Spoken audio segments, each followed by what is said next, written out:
En diciembre, la primera presidencia emitió un comunicado que anunciaba que los niños de 11 años comenzarían a asistir a los quórums del sacerdocio arónico a principios de enero del año que cumplirán los 12 años. Como resultado, durante la primera parte de este año hubo muchos niños de 11 años sorprendidos, que habían supuesto que se quedarían en la primaria hasta su próximo cumpleaños, pero que ahora repartirían la Santa Cena los domingos en calidad de diáconos recién ordenados de la iglesia. Me pregunto, ¿quiénes se sorprendieron más con el cambio? ¿Los diáconos o los padres? Muchos de ellos, nuevos diáconos, casi 80,000, están con nosotros esta noche en este gran centro de conferencias o están participando mediante la tecnología. Bienvenidos a la gran hermandad del sacerdocio. Este cambio hace que esta sea la reunión histórica. Posiblemente sea el grupo más grande de poseedores del sacerdocio arónico que jamás haya asistido a la sesión general del sacerdocio. A la luz de esta ocasión especial, dirijo mis palabras particularmente a los jóvenes del sacerdocio arónico.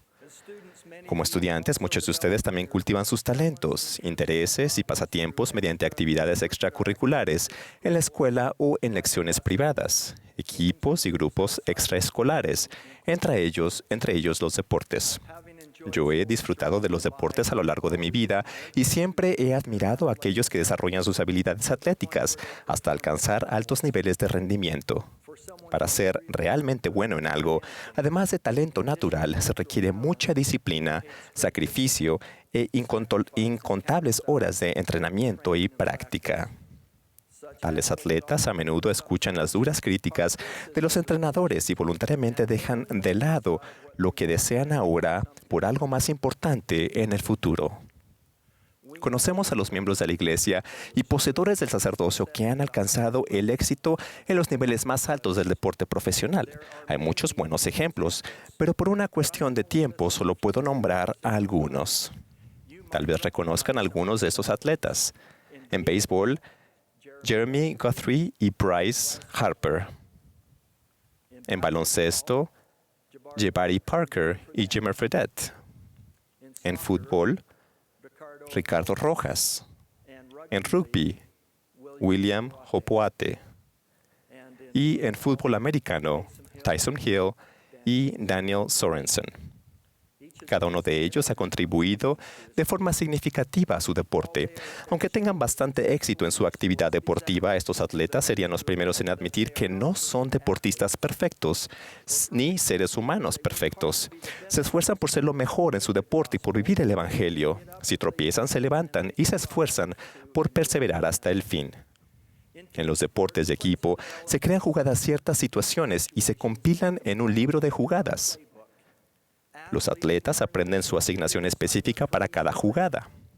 Los jugadores exitosos estudian el libro de jugadas tan profundamente que cuando se lleva a cabo una jugada, saben con exactitud, casi por instinto, a dónde ir y qué hacer. De manera similar, nosotros, los poseedores del sacerdocio, también tenemos un equipo, un quórum y un libro de jugadas, las Santas Escrituras y las palabras de los profetas modernos. ¿Fortalecen ustedes a sus compañeros de equipo cuando bien estudian su libro de jugadas? ¿Comprenden plenamente su asignación? Para ampliar aún más la analogía, los grandes entrenadores conocen las fortalezas y las debilidades de su equipo, así como también las de los oponentes. Ellos crean una estrategia que les dará la mayor probabilidad de lograr victoria. ¿Y qué tal ustedes? Ustedes saben frente a qué tentaciones son más vulnerables y pueden predecir cómo tratará el adversario de desviarlos y desanimarlos. ¿Han creado una estrategia y un libro de jugadas personales a fin de saber cómo reaccionar cuando afronten la oposición? Cuando hagan frente a diversas tentaciones morales, ya sea en compañía de otras personas o cuando estén solos mirando una pantalla, sabrán cuál es su estrategia. Si un amigo propone que tomen alcohol o prueben drogas, ustedes conocen la jugada, han practicado y saben cómo reaccionar de antemano. Con una estrategia, un libro de jugada y un firme compromiso de cumplir su función, descubrirán que la tentación tiene menos control sobre ustedes. Ya habrán tomado la decisión de cómo reaccionarán y qué harán. No necesitan tomar una decisión cada vez que hagan frente a la tentación. Uno de los 12 recientemente compartió un relato que ilustra este principio. Cuando era presbítero e iba a la escuela secundaria, un día estaba con sus amigos. Después de comer algo, se pasearon en el auto hasta que alguien propuso que fueran a ver cierta película. El problema era que él sabía que era una película que no debía ver. A pesar que inmediatamente sintió presión y ansiedad por la situación, él ya había planificado por ello. Era una página sacada directamente de su libro de jugadas del sacerdocio. Tras respirar hondo y llenarse de valor, anunció: "No me interesa esa película. Mejor déjenme en mi casa". Cosa que hicieron. Una jugada simple lo llevó a la victoria. Años más tarde, uno de los amigos que estuvo con él aquella noche describió cómo su ejemplo resultó ser una gran fortaleza para que él afrontara con valor circunstancias similares en su propia vida. Le pedí a algunas de las autoridades generales que recomendaran jugadas que ustedes pudieran incluir en su libro de jugadas. Estas son algunas de sus sugerencias. Oren cada día para obtener más luz y un testimonio de Jesucristo. Escuchen las enseñanzas de sus padres, su obispo y sus líderes de hombres jóvenes y de quórum. Eviten la pornografía y el contenido inmoral de las redes sociales. Recuerden las promesas que han hecho a Dios y esfuércense por cumplirlas. Estudien relatos de las escrituras de los grandes profetas y emulen sus buenas cualidades. Bendigan a los hijos del Padre Celestial mediante el servicio. Tengan buenos amigos que los ayuden a llegar a ser la persona que deseen ser. Sean expertos en la aplicación Family Search y trabajen en su propia historia familiar. Piensen en lugares de refugio a donde puedan huir de las influencias malignas. Amen y fortalezcan a otros miembros de su quórum del sacerdocio. También me comuniqué con atletas cuyas fotografías vimos antes. Me pareció interesante el hecho de que ellos no definen su identidad en función de lo que hacen como atletas profesionales, sino de quiénes son, hijos de un amoroso Padre Celestial y poseedores del sacerdocio de Dios. Escuchemos ahora sus reflexiones. Jimmer Fredette, aquí como diácono, aprendiendo a hacer el nudo de la corbata, dice: "He aprendido a apoyarme considerablemente en mi conocimiento y fe de la veracidad del Evangelio. Eso me ha guiado para ser un digno poseedor del sacerdocio y, sobre todo, un ejemplo positivo". Bryce Harper, aquí como esposo, escribe: "Pensaba que la fama, el dinero y el premio como mejor jugador me harían feliz. Me faltaba algo. Así que me preparé y entré al templo. Ahora estoy en el camino de regreso a mi Padre Celestial y tengo una familia eterna, lo cual es la mayor alegría del mundo". Daniel Sorensen, aquí como misionero, dice: "Un buen libro de jugadas es un plan que utiliza los talentos y fortalezas de cada uno de los miembros del equipo. Al estudiar y al poner en práctica las enseñanzas del Evangelio de Jesucristo, puedo saber cómo utilizar mis fortalezas para servir en el sacerdocio". Jeremy Guthrie, sirviendo actualmente como presidente de misión, compartió lo siguiente: "Como diácono a los 12 años sentí el Espíritu testificarme que esta vida es el momento para prepararme para presentarme a Dios. El plan de juego de Dios es para actuar y el arrepentimiento por medio del Salvador. El libro de jugadas se encuentra en las Santas Escrituras y mediante los profetas vivientes". Jabari Parker, aquí en su ordenación al oficio de elder, dice: "No puedo imaginarme en qué persona me habría convertido si no hubiera tomado la decisión de bautizarme. Estoy muy agradecido de tener a Dios en mi vida para guiarme cada día". Ricardo Rojas, aquí sirviendo como presidente de Rama, dijo: "Por medio del sacerdocio de Dios podemos ayudar a su obra. Somos llamados a esforzarnos y ser valientes para defender la verdad. Esto le ha ayudado a tener éxito tanto en la cancha como como poseedor del sacerdocio". Taysom Hill, aquí como misionero, siente que el Evangelio de Jesucristo ha sido como un libro de jugadas en su vida. Él compartió: "Creer en el plan de Dios y dar mi mejor esfuerzo para cumplir mi función en Él me ha dado un sentimiento de paz y felicidad en la vida, al saber que Dios está complacido con mis esfuerzos".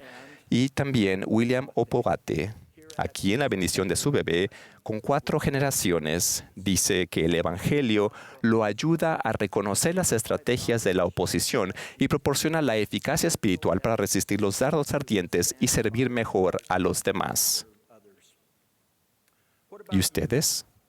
¿Reconocen su identidad más elevada y santa como hijos de Dios y poseedores de su santo sacerdocio? Con esa identidad eterna en mente, creen una estrategia y un libro de jugadas del sacerdocio que los guíen durante los momentos de tentación y adversidad. Consideren tácticas tanto ofensivas como defensivas. Las estrategias ofensivas fortalecen el testimonio y aumentan la determinación de permanecer en el camino estrecho y angosto. Algunos ejemplos son orar con frecuencia, estudiar las Escrituras, asistir a la iglesia y al templo, pagar el diezmo y seguir el consejo que se encuentra en el librito para la fortaleza de la juventud. Las estrategias defensivas incluyen planificar con antelación cómo harán frente a la tentación. Cuando sean tentados a transigir sus normas personales, sabrán de antemano qué hacer. Para ello necesitan un libro de jugadas. ¿No tienen ganas de orar hoy? Es hora de poner en práctica la jugada que ya han planificado. ¿Sienten que su testimonio se debilita? Tienen una jugada para eso. Ustedes saben lo que deben hacer. Ustedes son los poseedores del santo sacerdocio de Dios. Su compromiso es asirse firmemente a la barra de hierro y que los transformará en los seres eternos que fueron destinados a convertirse. Dios los conoce y te ama y bendecirá y guiará tus pasos. Tal vez piensen que ustedes no son especiales, que no tienen potencial de ser jugadores estelares, pero eso no es verdad. ¿No saben que Dios ha proclamado lo débil del mundo vendrá y abatirá lo fuerte y poderoso?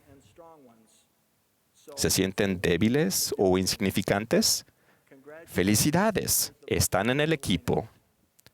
¿Se sienten poco importantes o inferiores? Podrían ser justo lo que Dios necesita. ¿Qué mejor ejemplo que el de David cuando ingresó al campo de batalla contra Goliat, un oponente aterrador? Confiando en el Señor con un plan, David no solo se salvó a sí mismo, sino también al ejército de Israel. Sepan que el Señor estará con ustedes cuando se armen de valor para estar de su lado. Si Dios es por nosotros, ¿quién contra nosotros? Él puede abrir puertas y ayudarnos a hallar fortalezas y habilidades que jamás pensamos que teníamos. Escuchen a sus entrenadores, como sus padres, su obispo, a sus líderes de hombres jóvenes. Estudien las Escrituras y las jugadas y también creen su propio plan de juego de cómo demostrarán que son discípulos de Cristo. Sepan de antemano las jugadas que emplearán para fortalecer su espíritu y evitar las trampas del adversario. Hagan eso y Dios de seguro los utilizará. Ahora bien, puede haber algunos que se aparten del Evangelio y se alejen, algunos que se sientan en las gradas y miren el partido desde lejos, algunos que decidan quedarse en el banco, aun cuando el entrenador haya tratado de enviarlos al campo de juego. Los invito a que los rescaten, les den apoyo, los amen como compañeros de equipo. Otros quieren participar en el partido y lo hacen. Lo más importante no es lo talentoso que sean, sino que están dispuestos a ingresar al campo de juego. Ellos no esperan a que los llamen a jugar porque conocen la Escritura que dice: si tenéis deseos de servir a Dios, sois llamados a la obra. Ustedes pueden también colocarse en la formación del equipo. Lo hacen al estudiar y ejecutar su libro de jugadas del sacerdocio. A lo largo del camino seguramente tropezarán y caerán. Tal vez muchas veces no son perfectos. Caer es parte del proceso habilitador que les permite refinir su carácter y servir de un modo más compasivo. El Salvador y su infinita expiación proporcionan la manera de superar nuestros errores mediante el arrepentimiento sincero. Los grandes atletas dedican cientos de horas y perfeccionan un pequeño aspecto de su técnica. Como poseedores de sacerdocio, ustedes necesitan la misma mentalidad. Si fallan, arrepiéntanse y aprendan de eso. Practiquen para hacerlo mejor la siguiente vez. Al final, depende de ustedes. ¿Aprenderán el libro de jugadas? Los insto, confíen en el Señor. Pónganse toda la armadura de Dios y entren al partido. No hay muchos que practiquen deportes profesionales a altos niveles, pero cuando se trata del discipulado, hay muchos que eligen seguir a Cristo. De hecho, eso es una de su misión en su vida, aprender los caminos del Señor, entrar en el sendero del discipulado y esforzarse por vivir de acuerdo con el plan de Dios. Dios los ayudará. Pueden hacerlo porque son jugadores estelares a su vista. Ruego que asuman el compromiso de ser dignos del santo sacerdocio que poseen y que se esfuercen por llevar a cabo su sagrada función todos los días. Los bendigo con la capacidad y el deseo de hacerlo. Agrego mi testimonio del poder del sacerdocio que ustedes poseen, de los profetas vivientes y de Jesucristo y su función como nuestro Salvador y Redentor. En el nombre de Jesucristo. Amén.